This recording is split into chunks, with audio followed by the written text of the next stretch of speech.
Welcome to another episode of Drinking After Dark, a podcast where we discuss random topics while having a few drinks.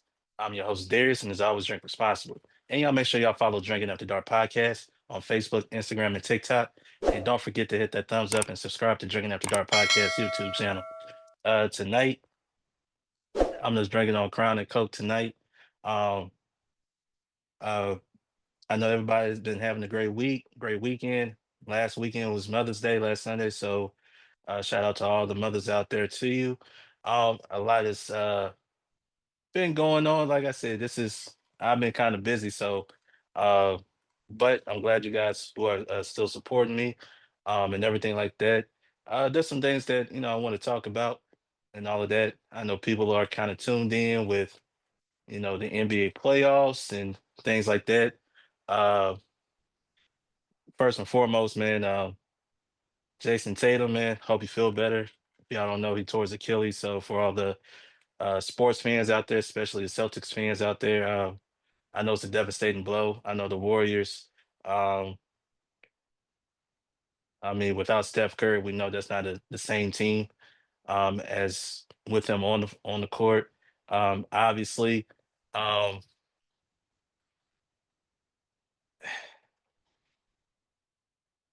I kind of want to stick to this topic because I kind of waited.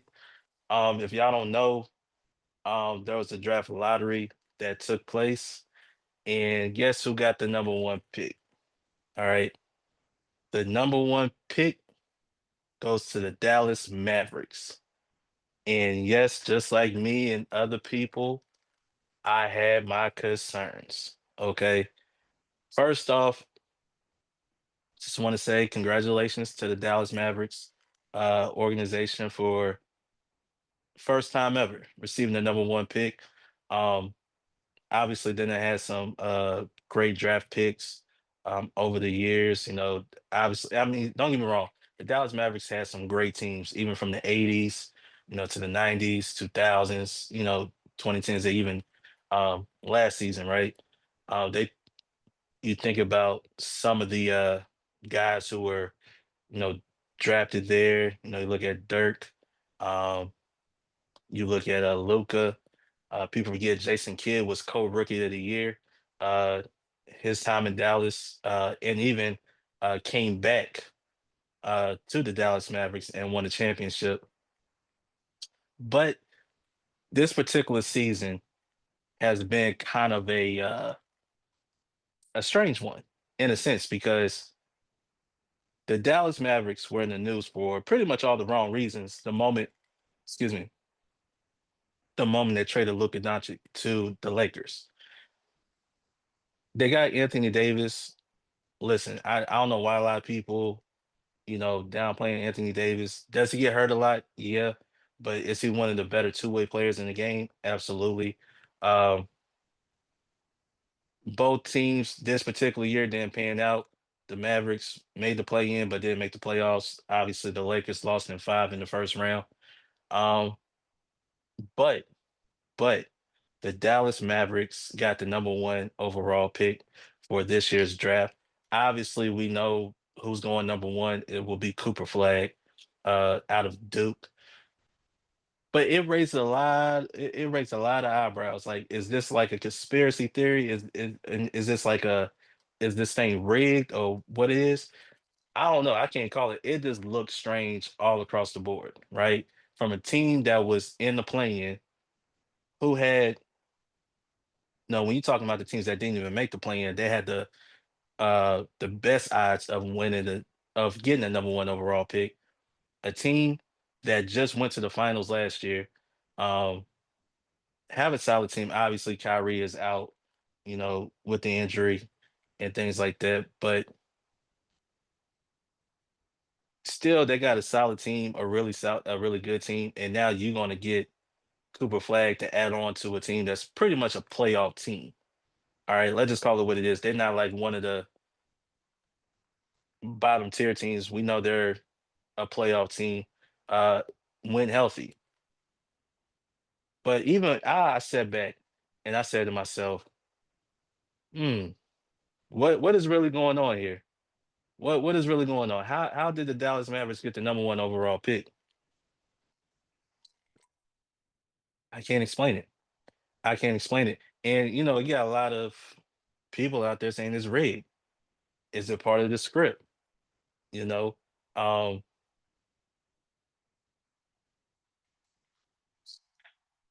it's different, say between the NFL and the NBA.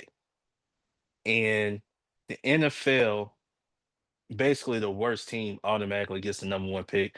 That is how it goes in order, right? In the NFL draft. In the NBA, and all this really goes back to the whole tanking thing where you had teams purposely tanking to get, try to get the number one overall pick so they could get that number one player that everybody's been talking about since high school and things like that. But it definitely raised my eyebrows. So now I gotta look at the NBA like, hey, was the NBA and the Dallas Mavericks in cahoots this whole time and say, hey, if you get rid of Luca, I will make sure, or we will make sure that you get the number one overall pick. And the thing about this too, like you have Nico Harris, who's been getting a lot of hate ever since the trade. Um, Luka is a great player, great offensive player, I would say, but defensively, we know he is a terrible defender. And when I say terrible, I mean like terrible. And his offense has to offset his defense. The problem is when it comes to moments like this. Now, last year he went to the finals, but he had the players around him to pick up his slack on the defensive end. This year he didn't have all of that, so it really got exposed defensively. And obviously, we know about his conditioning and stuff like that. Uh, but Nico Harris been getting a lot of flack for this, and of course, in the ownership group from Dallas, as when you're a wealthy person, you can hide behind doors because you're not seen in the forefront. Obviously, Mark Cuban sold the Dallas Mavericks to this new ownership group. They didn't want to pay Luka Doncic.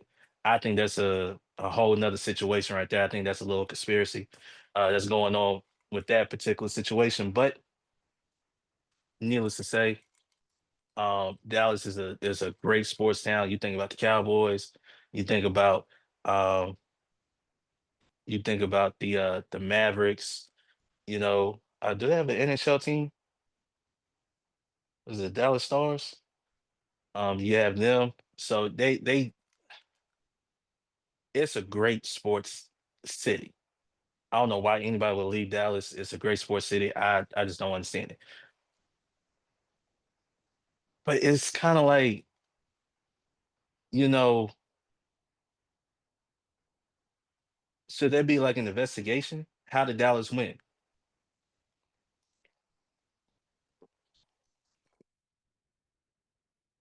I don't know how they won. I couldn't tell you. Even I was shocked when I was like, is Dallas really gonna get the number one pick? They gonna get Cooper Flag? So they trying to set up for their next because they had Luca. That was their future. And they just gave him up, right? Um, Cooper Flag, listen, he's a great young talent. Um, Obviously National Player of the Year out of high school. Coming from Maine, which is not known for basketball, like coming from that state, go to Duke, great freshman year. Obviously the number one overall pick. Not shocking. Duke has had number one picks and things like that. Or, like a top three pick, you know, but they had guys that go one, two, three, you know, stuff like that. But still, you mean to tell me that it's just so happens you get rid of Luca and you're going to get Cooper Flag? Now, we don't know how Cooper Flag is going to pan out in the NBA. Nobody really knows. Okay. You can only go by what you've seen in high school and that 1 year in college, or however many years they were in college. Okay. Uh, but it just, I don't know. Is there more people behind all of this? You know, like, is there some, who is Nike behind this? We all know Nico wasn't, worked at Nike for a very long time. That's why a lot of players knew who he was, and and stuff like that. Uh, is Adam Silver behind this? You know, what's going on? And it's kind of like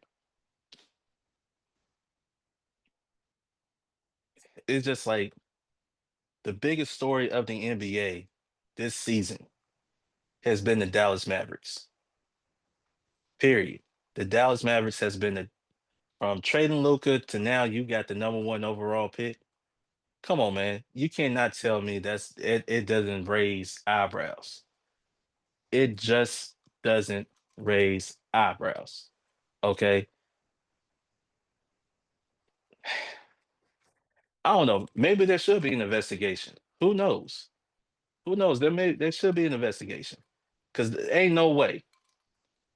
Ain't no way. I think that the teams, the way I see it, I mean, don't get me wrong. I mean, you got these, they use these ping pongs and, you know, it's kind of like whatever pops up, that's who gets what. You know, the worse your record, the more ping pongs you get in. But still, how a playing team, they didn't make the playoffs, but they were a playing team. Obviously, again, if they if they were healthy, this team was not a playing team. They're a playoff team. Um, we just have to wait and see how this. I mean, it's a lot of questions. I can't wait to hear, what the experts have to say and everything like that. But it just, and as a fan of the game of basketball, this really kind of just sticks out to me and saying something is not right. Something is not right. You got conspiracy theories and all that. Everybody talk about a script, right? Do all sports have a script? I'm not sure about hockey, but maybe the NBA has a script. The NFL, um, well, it seemed like they did for one particular team, but that's a whole nother thing. But uh, yeah, maybe somebody need to look into this a little deeper because it is. It and it's like it was done in your face. That's the crazy thing about it. It wasn't like, oh, we're gonna do this behind your back. Well, they did it behind your back, but we're gonna be like, we're gonna play it up. No, they did it straight to your face, right? Straight to your face.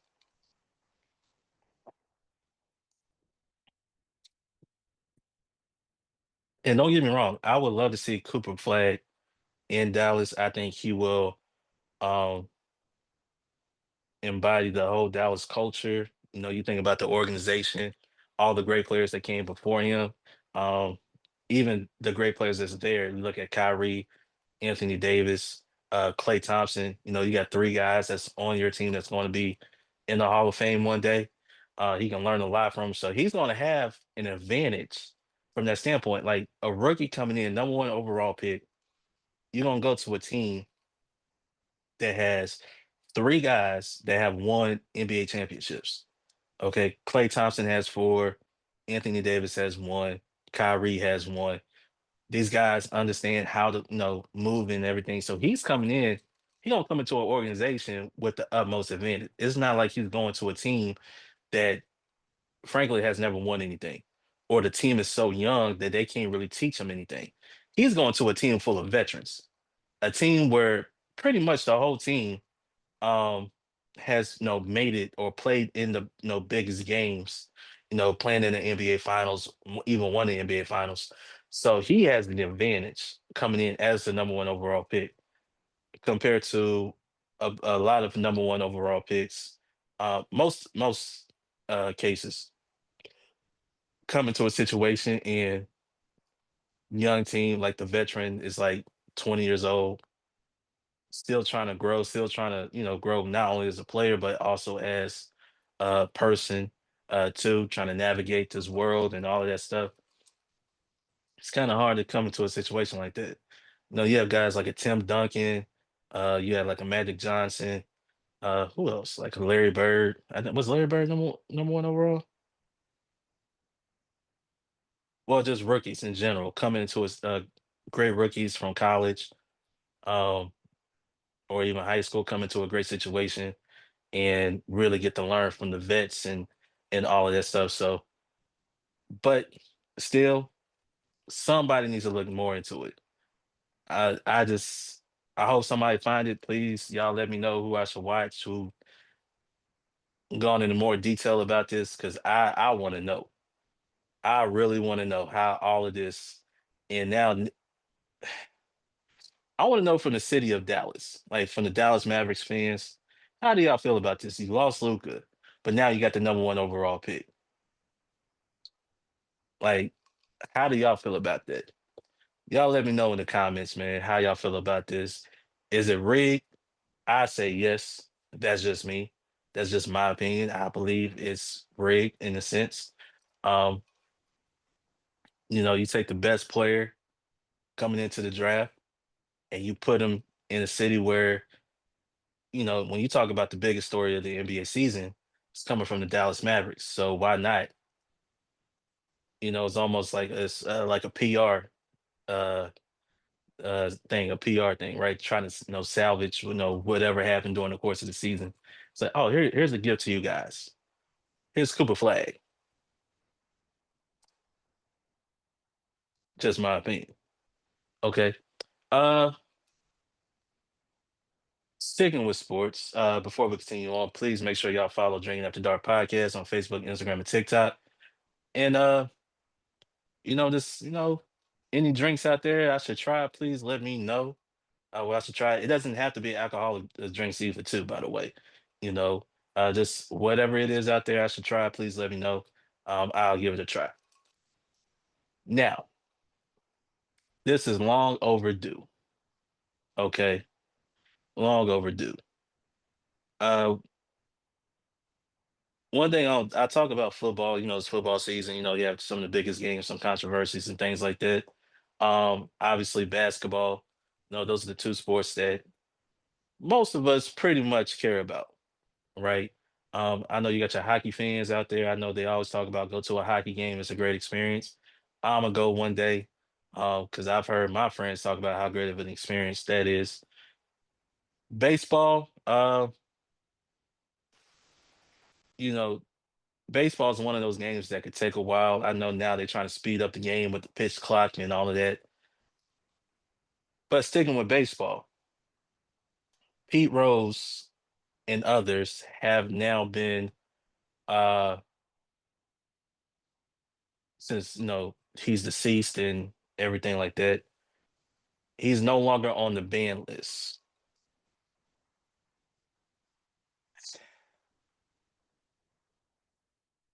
Here's my thought on this.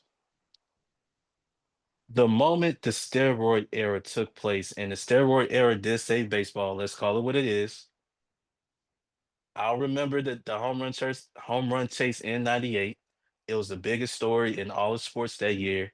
Mark McGuire versus Sammy Sosa, uh, trying to breaking the single single season home run record, which since then has Barry Bonds broke it, but still saved baseball, right? And while that was going on, I felt like baseball itself turned a blind eye because of the money that was generating from that. Now, obviously, a former player wrote a book, basically snitched on everybody because he was broke and he needed money, and obviously it still didn't go his way. Um, but I said, Pete Rose, he bet on games. Okay. Now he didn't bet on games he was a part of, but he bet on games, which is like a no-no, right? It's like a sin in baseball. Yet what he did wasn't as egregious as what a lot of these players did in baseball, right? It was a conversation where should a lot of these players go into the Hall of Fame during that era, right? And you got some people say yes, some people say no, right? Obviously, we know baseball writers are the most stuck up writers of all of sports journalists, right? That's just how it is. They don't put people in the Hall of Fame the first go around. I think that's stupid. Um, I never liked that. If they're a first ballot Hall of Famer when their career is over, they should be a first ballot Hall of Fame. That's just me. Okay, change the rules up. Pete Rose should be in the Hall of Fame. Period. You know, you're talking about the greatest hitter in baseball history. Um, a guy that what he has done for the game. You know, every player makes bad decisions. Every player makes bad decisions. It just depends on how bad decision is. I understand, but I feel like now he's removed from the ban list, and a lot of other players too. He was not just the only one. I think it's now to put him in the Hall of Fame. I think it's long overdue. He should be in the Hall of Fame. And baseball writers, get out your feelings because let's just be honest. Baseball writers, if y'all wrote during that steroid era, those years, and y'all was getting that money too, y'all should go ahead and put this man in the Hall of Fame because y'all benefited from a certain era too. So I don't want to hear that crap talking about, well, he better know baseball. He doesn't belong in the Hall of Fame. While y'all would sit there, here's the thing. Unlike football journalists, basketball journalists, baseball and hockey journalists, kind of down here, right? Now we still want to hear like even with baseball, you hear a lot of great stories coming out of baseball. And other sports as well. I mean, other sports you hear a lot of great stories that needs to be put out there. But still, I believe a lot of those players from the steroid era should be in the Hall of Fame, and I believe Pete Rose should be in the Hall of Fame because if baseball was profiting, right? Take Pete Rose out of this, right? Because that's a whole different thing. He should have been in the Hall of Fame a long time ago. Now, but he's not on the ban list. Put him in the Hall of Fame, rightfully so. I'm just mad that he's not here to see that. But a lot of players who come from the steroid era who were accused of taking PEDs, stuff like that. But the game itself benefited financially from this, then yeah, they should be in the Hall of Fame. Not saying that every player, because even that, you got guys who didn't take PEDs that was still dominating. So did PEDs really work like that? For some players, yeah. Other players, no. I know that's a big topic amongst athletes across all sports, but I believe if they were benefiting from it, the league, everybody who's involved in sports, from owners to the league executives to the sports writers and everything like that, they should be in. Don't hate me. Don't hate me. It's just my opinion. I think they should be in. All right. So y'all let me know how y'all feel about that. Should Pete Rose finally now go into the Hall of Fame because he's off the ban list? And should a lot of those guys from the steroid era, the PED era, should they go in the Hall of Fame too? From my reasoning behind it. Okay. Just my reasoning behind it. So please let me know. All right. All right, guys. Thanks for tuning in with me tonight. Hope you guys are gonna have a great week, great weekend, and everything like that. Make sure y'all follow Drinking After Dark podcast on Facebook, Instagram, and TikTok. Subscribe to the channel. Um, any ideas what I should try? Alcoholic, non-alcoholic beverages, please let me know. And I'm gonna come back with y'all with another episode. All right. Until next time, I'm Darius from Drinking After Dark. We out. Peace.